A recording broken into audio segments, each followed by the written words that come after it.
Hola, muy buenos días a todas y a todos. Bienvenidos a esta secuencia de vídeos con motivo del Día Internacional de la Mujer Trabajadora. Yo soy Belén Cuenca y bueno, vengo a hablarles de mujeres medievales o mujeres situadas entre la Antigüedad tardía y la Edad Media. En primer lugar, quería dar las gracias a mis compañeras de la Asociación Jimena y concretamente a Paula del Val por haber contado conmigo para hablar de dos mujeres extraordinarias que afortunadamente se va conociendo muchísimo más sobre su vida en la actualidad, que son la emperatriz Teodora de Bizancio y Anicia Juliana o Juliana Anicia. Podemos encontrarla de los dos modos en las fuentes antiguas. Como tenemos muy poquito tiempo, yo me voy a centrar en el patronazgo femenino que ejercieron estas dos mujeres de la nobleza, patrocinando o promocionando edificios religiosos en el Imperio Romano de Oriente, concretamente en la primera mitad del siglo VI. Bien, comenzaremos con Teodora de Bizancio, que su nacimiento se sitúa entre el año 495 año 500, pero sí sabemos que murió en el año 548. Mantenemos esa primera mitad del siglo VI. Y bueno, realmente esta etapa histórica o esta etapa cronológica es una etapa muy interesante, es un espacio temporal muy interesante porque estamos situándonos en ese periodo de cambio, en ese espacio de frontera entre lo que se conoce como la Antigüedad tardía y la Alta Edad Media. Entonces estamos un poco balanceándonos en una etapa de muchos cambios, sobre todo a nivel religioso. Se producen cambios muy lentamente, muy paulatinos, y es en este escenario temporal en el que vamos a situar a la emperatriz Teodora de Bizancio y a Anicia Juliana. Bien, uno de los temas más interesantes sobre Teodora de Bizancio es lo que queda vinculado a la imagen decimonónica que tenemos de este personaje.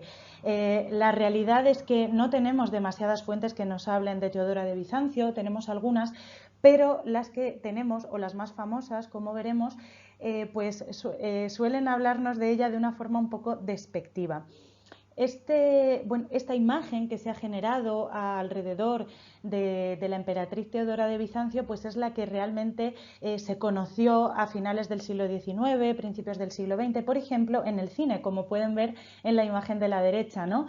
En muchas ocasiones las fuentes antiguas nos hablan de Teodora antes de sus desposorios con el emperador Justiniano I de Constantinopla, que ella se dedicaba un poco a la vida alegre, era bailarina.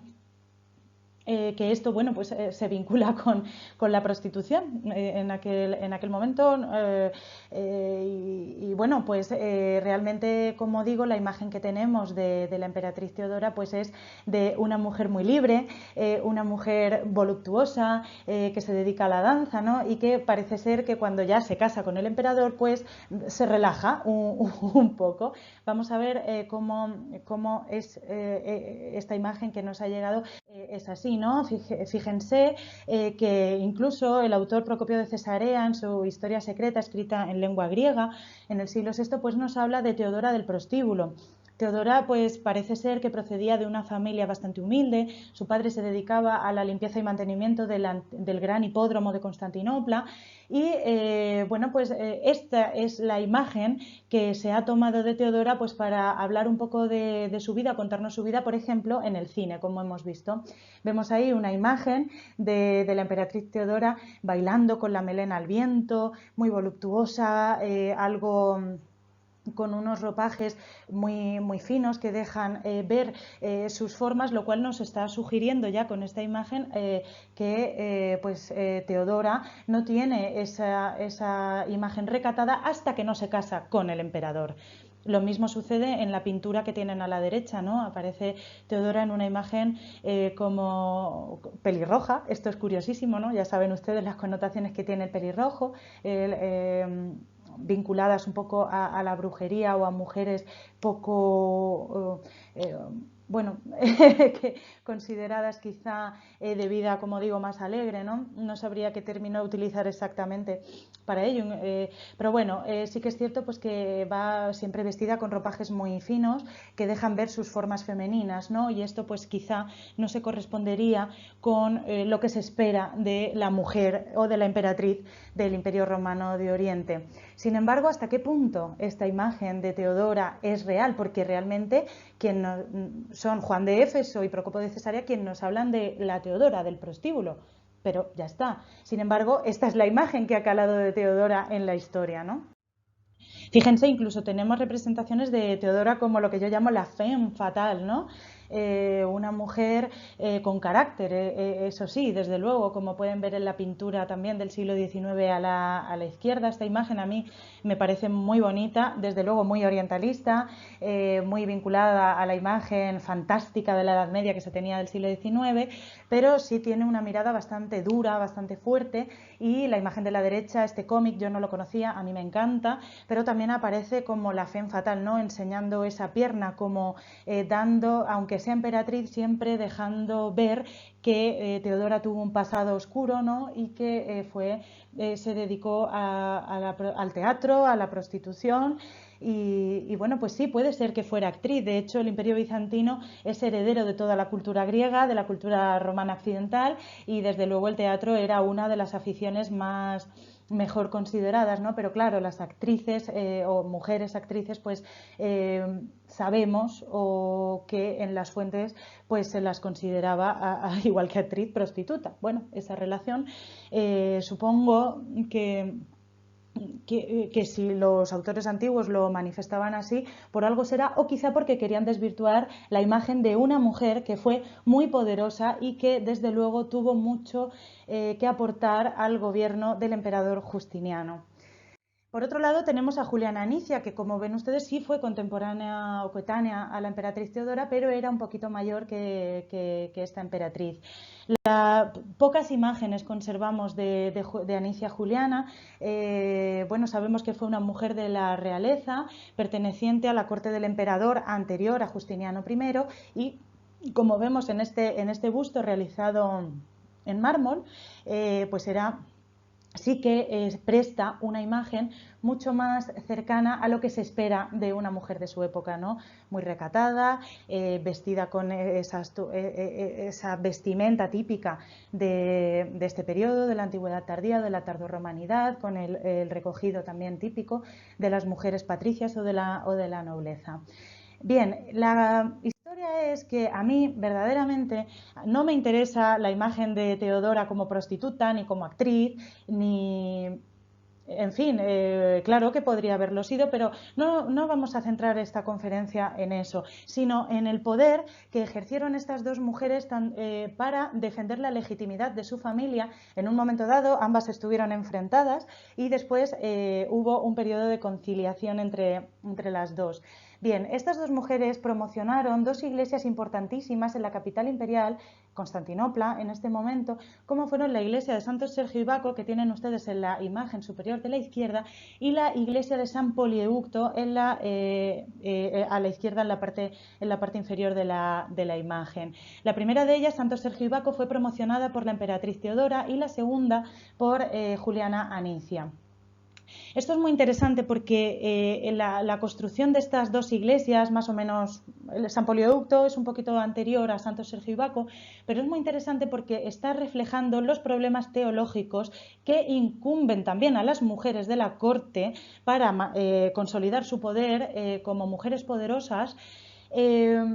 Entonces, nos interesan precisamente, como decía, porque nos están hablando de esos problemas teológicos que asolaban un poco al Imperio Romano de Oriente. Bien, la iglesia de Santo Sergio y Baco, que es la primera que tienen, como digo, fue promocionada por la emperatriz Teodora y es muy interesante porque es una iglesia dedicada a la comunidad monofisita de Constantinopla, es decir, una comunidad que en ese momento era minoritaria a nivel religioso en Constantinopla y además también era bastante perseguida porque en los concilios desde el siglo IV hasta esta época se estaba discutiendo sobre la divinidad o la humanidad de la figura de Cristo. Los cristianos monofisitas, también conocidos como coptos, les sonará quizás más, creen que Cristo es completamente divino, su esencia es completamente divina, no tiene nada de humano, mientras que en la Iglesia ortodoxa sí que se consideraba que Cristo tenía dos naturalezas, una divina y otra humana, que es lo que se refleja en la construcción de San Polieucto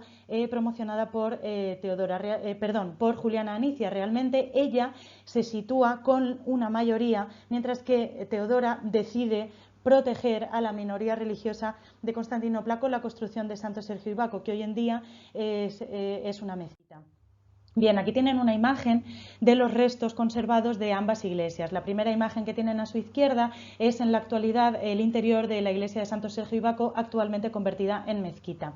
La segunda imagen, en vertical, que tienen en el centro, es uno de los pilares que se ha conservado de la iglesia de San Polieucto.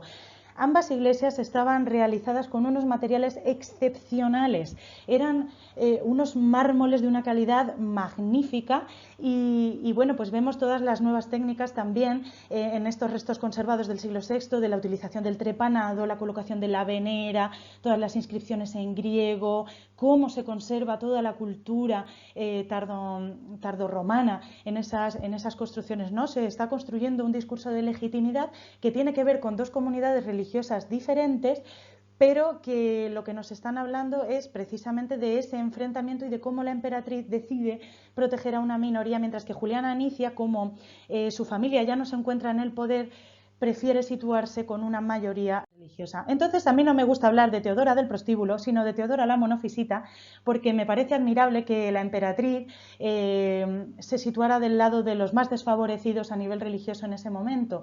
Y también me encanta la imagen de Juliana Anicia, no solamente como una mujer patricia, como una mujer noble y que estaba al servicio de que si su hijo es emperador, de que si la legitimidad de los varones de su familia, no, sino como Juliana Anicia, aquella mujer que mandó realizar e iluminar uno de los libros de medicina más famosos de aquella época, que es el Dioscórides, y se conoce como el Dioscórides de Viena. Esta imagen es la imagen de la conciliación. Esta es una imagen real de la época de ambas mujeres, en la que podemos ver a la emperatriz Teodora y a su izquierda, acompañándola, Juliana Anicia, en la iglesia de San Vital de Rávena, en Italia, también construida en el siglo VI. Teodora aparece acompañada de una serie de mujeres de su séquito, de su corte personal, pero Juliana Anicia ocupa un lugar especial justamente al lado, hombro con hombro, con la emperatriz. Bien, bueno, pues algunos detalles que me gustaría poner para finalizar. Bueno, pues es esta túnica de la emperatriz Teodora, donde aparece la procesión de los Reyes Magos, que vemos en San Apolinar el Nuevo, en una iglesia también de Rávena, que se reformó en el siglo VI, en el mismo contexto en el que se realizan los mosaicos de San Vital. Y aquí tenemos la imagen, el sello del Dioscórides de Viena, a su derecha, en el que en el centro pueden ver a la promotora de este magnífico libro, que fue Juliana Anicia, y en la imagen de San Vital de Rávena pueden ver ustedes cómo en el manto de Juliana Anicia se está reproduciendo el mismo sello que aparece en el Dioscórides de Viena. Bueno, no les puedo contar mucho más. Espero que les haya gustado, espero que les haya interesado, espero haberles despertado el interés por estas dos magníficas mujeres y si necesitan bibliografía o cualquier cosa, pónganse en contacto con la Asociación Jimena, les facilitarán mi correo electrónico y disfruten muchísimo de este día. Esta conferencia quiero dedicársela a mis compañeras muy especialmente y muchísimas gracias por su atención.